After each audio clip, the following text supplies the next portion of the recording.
सबको मेरी तरफ से सुप्रभात। आइए आज हम कक्षा 10 के विषय विज्ञान और वो विषय रसायन विज्ञान प्रकरण में रासायनिक अभिक्रिया एवं रासायनिक समीकरण के विषय में आज अध्ययन करेंगे। पहला आपकी जो है रासायनिक अभिक्रिया एवं रासायनिक समीकरण में पहला हेडिंग आती है जो है रासायनिक अभिक्रिया। रासायनिक अभिक्रिया किसे कहते हैं?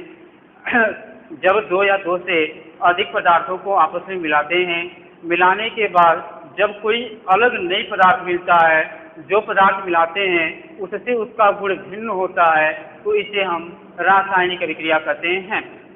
जैसे हम हाइड्रोजन और ऑक्सीजन को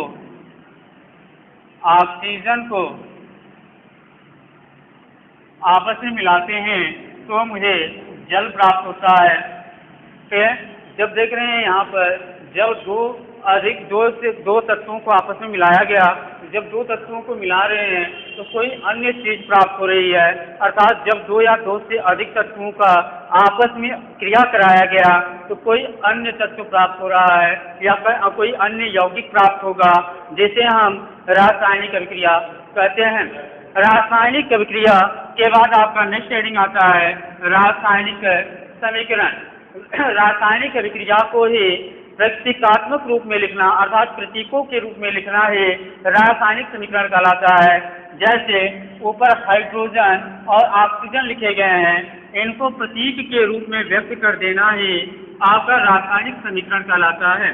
जैसे जल का प्रतीक होता है H2O, ऑक्सीजन का प्रतीक होता है O और हाइड्रोजन का प्रतीक होता है H। जब रासायनिक जो अभिक्रिया है, रासायनिक अभिक्रिया को प्रतीकों के रूप में जब व्यक्त करते हैं तो उसे रासायनिक समीकरण कहते हैं। लेकिन रासायनिक समीकरण लिखते समय अन्य बातों का भी ध्यान रखना पड़ता है। जो तत्व है उनकी अवस्था क्या होती है उसके सामने लिखना अनिवार्य होता है। जैसे हाइड्रोजन आपका गैसीय अवस्था में होता है तो हाइड्रोजन के सामने गैस लिखते हैं। जैसे ऑक्सीजन गैस है और H2O आपका लिक्विड अवस्था में है, इसे यल से प्रदर्शित कर देते हैं, यल से दिखाते हैं। उसके बाद आपका आता है रासायनिक समीकरण लिखने के नियम। रासायनिक समीकरण को कैसे लिखा जाता है? जो पदार्थ हम लेते हैं उन पदार्थ को अभिकारक कहते हैं और अभिकारक को जो है हम सदैव बाईं ओर लिखते हैं, और जब दो या दो से अधिक पदार्थों को लेते हैं तो उनके बीच प्लस का चिन्ह अवश्य लगाते हैं। ठीक है, जैसे यहाँ पर मैंने दो तत्व लिए जो है, पहला हाइड्रोजन और दूसरा ऑक्सीजन। तो हाइड्रोजन और ऑक्सीजन को जो बीच में एरो है उसके हमेशा हम बाईं ओर लिखे हैं, और इनके बीच में दो तत्व जो मिले हैं उनके बीच में प्लस का चिन्ह लगाए हैं। जो बाईं ओर लिखा जाता है उसे हम अभिकारक कहते हैं, और जो एरो के दाईं ओर लिखा जाता है उसे हम उत्पाद कहते हैं।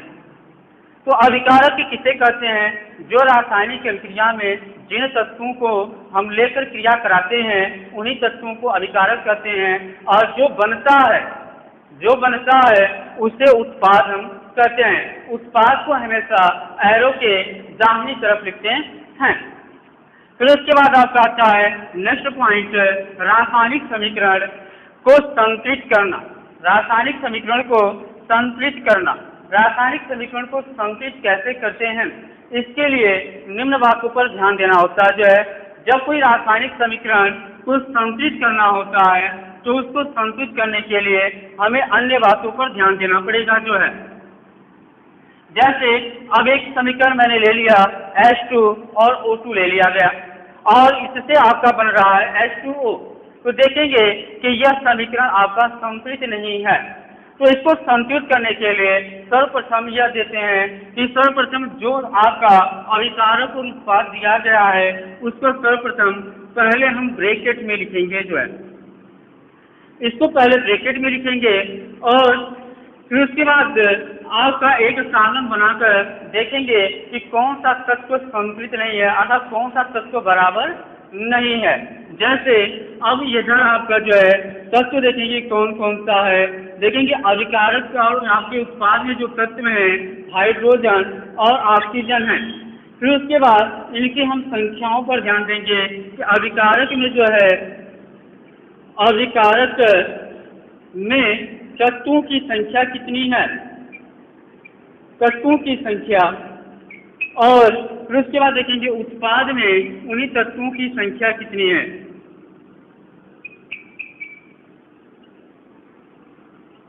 तत्वों की संख्या देखेंगे कि अभिकारक में हाइड्रोजन की संख्या आपकी 2 दिख रही है और उत्पाद में अभिकारक में ऑक्सीजन की जो संख्या दिख रही है वो भी आपकी 2 दिख रही है, ठीक है। परंतु उत्पाद में हाइड्रोजन की संख्या आपकी 2 दिख रही है, परंतु ऑक्सीजन की जो संख्या दिख रही है वो आपकी 1 दिख रही है।